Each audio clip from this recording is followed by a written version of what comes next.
UPSC scientist में आपका स्वागत है, जहां हम जटिल मुद्दों को आसानी से हिंदी भाषा में समझेंगे।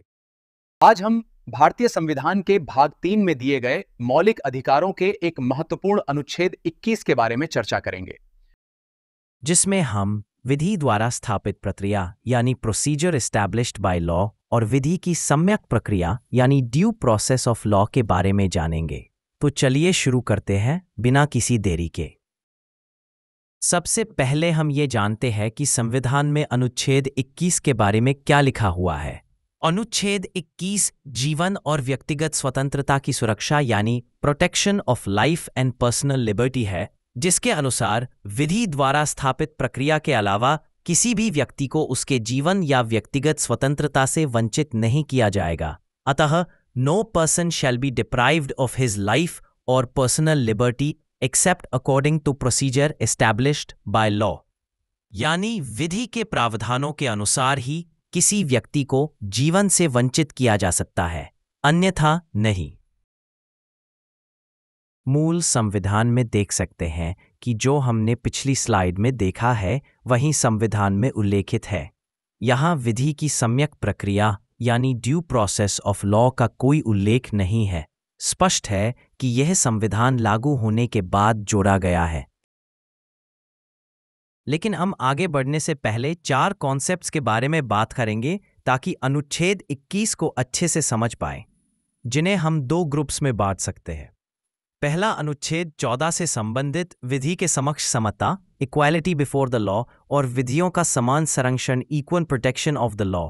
दूसरा अनुच्छेद 21 से संबंधित विधि द्वारा स्थापित प्रक्रिया प्रोसीजर एस्टैब्लिश्ड बाय लॉ और विधि की सम्यक प्रक्रिया ड्यू प्रोसेस ऑफ लॉ। इन चारों कॉन्सेप्ट्स में से पहले 3 का उल्लेख संविधान में है, लेकिन विधि की सम्यक प्रक्रिया यानी ड्यू प्रोसेस ऑफ लॉ का उल्लेख संविधान में नहीं है। इसे मेनका गांधीवाद के माध्यम से अनुच्छेद 21 में स्थापित किया गया था।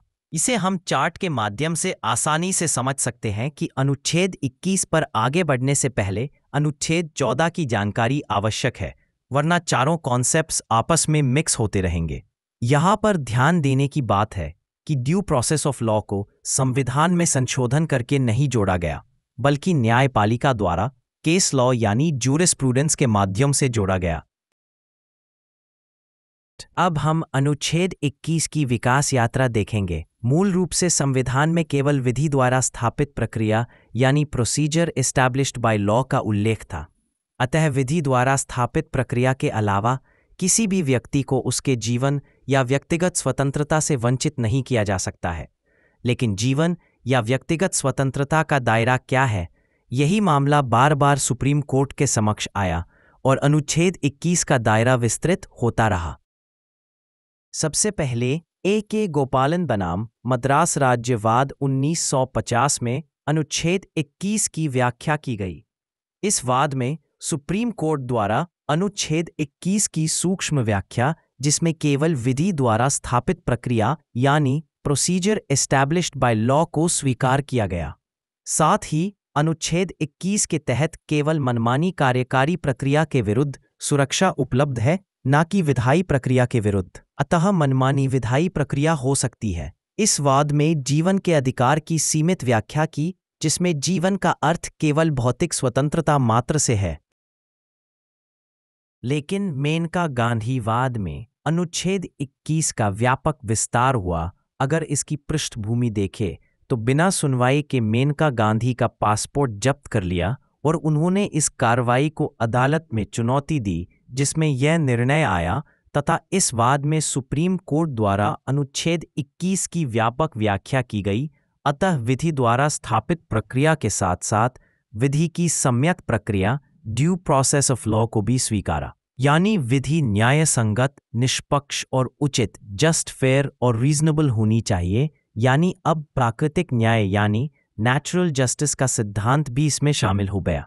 साथ ही मनमानी कार्यकारी प्रक्रिया के साथ साथ विधायी प्रक्रिया के विरुद्ध सुरक्षा प्रदान की गई। अब जीवन का अधिकार मानव की गरिमा से जुड़ गया, जिसमें बाद के काल में अनेक अधिकार शामिल हुए, जैसे स्वच्छ पर्यावरण का अधिकार, नींद लेने का अधिकार, शिक्षा का अधिकार, यहाँ तक कि इसमें निजता का अधिकार भी शामिल हुआ। यानी अनुच्छेद 21 केवल शारीरिक स्वतंत्रता तक सीमित नहीं रहा।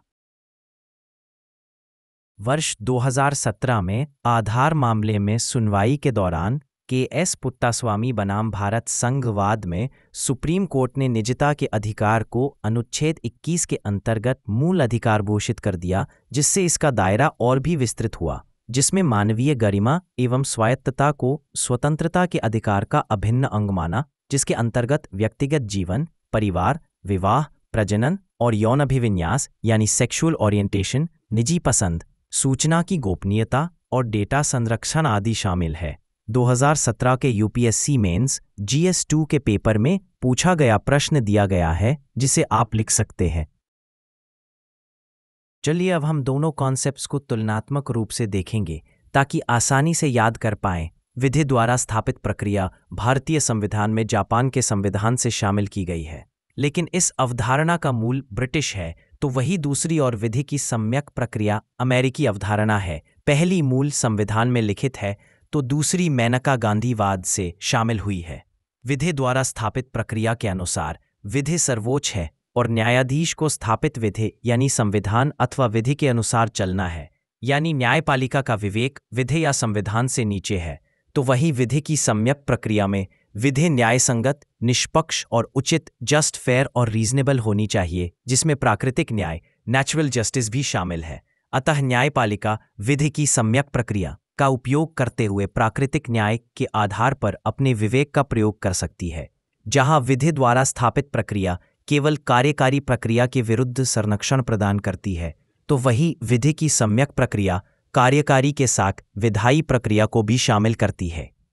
इसे आसानी से समझें तो विधि द्वारा स्थापित प्रक्रिया में सक्षमता यानी सक्षम पदाधिकारी तथा प्रक्रिया यानी सही प्रक्रिया का उपयोग शामिल है। तो विधि की सम्यक प्रक्रिया में उद्देश्य एवं भावना भी शामिल है कि विधि के पीछे उद्देश्य क्या है। उचित प्रक्रिया कानूनों के अनुप्रयोग में निष्पक्षता और न्याय सुनिश्चित करती है, लेकिन यह एक ऐसा सिद्धांत है जो केवल न्यायपालिका पर ही नहीं बल्कि सरकार की सभी शाखाओं पर लागू होता है। अब हम इससे जुड़ा प्रश्न देखते हैं। आप इसे अटेंड कीजिए और उत्तर कमेंट में दीजिए। यह यूपीएससी प्रीलिम्स 2023 का प्रश्न है। आपका समय शुरू होता है।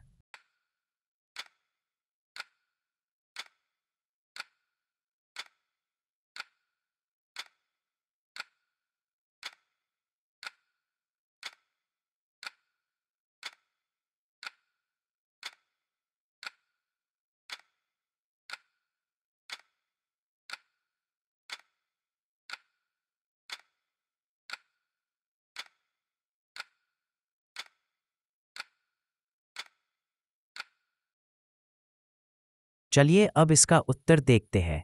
अगर सही जवाब है तो बहुत अच्छा, और गलत हुआ है तो चिंता की कोई बात नहीं है। आप फिर से वीडियो देखिए, आपको समझ आ जाएगा।